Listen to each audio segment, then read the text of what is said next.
My move to the quiet suburban neighborhood was supposed to mark a fresh start, a break from the chaos of the city.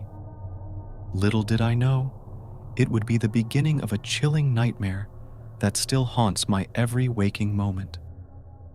It all started the day I met my new neighbor, Mr. Matheson.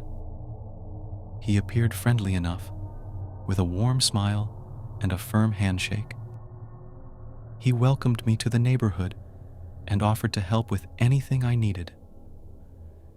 It was a typical neighborly introduction, but something about him made my skin crawl. As the days turned into weeks, I couldn't shake the feeling that Mr. Matheson was not what he seemed. He had an uncanny ability to appear when least expected, almost as if he were watching my every move. He would show up at my doorstep with freshly baked cookies, or offer to mow my lawn, all while maintaining that eerie smile. But it wasn't just his presence that unnerved me.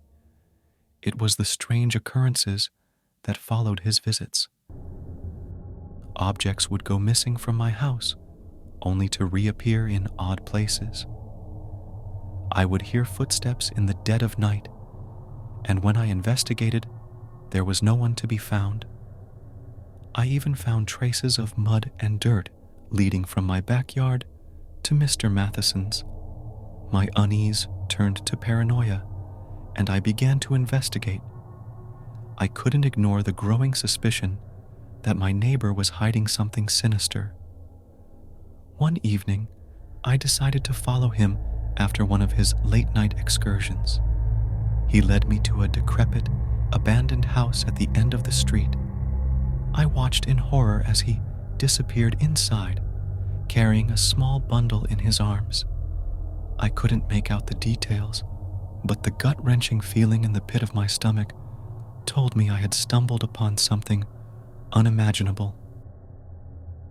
Unable to contain my fear, I returned home and started researching Mr. Matheson. To my shock, there was no record of him ever living in the neighborhood. It was as if he had materialized out of thin air. My inquiries with other neighbors yielded no results either. They claimed to have never heard of Mr. Matheson. Desperation and paranoia gnawed at my sanity. I decided to confront Mr. Matheson to demand answers.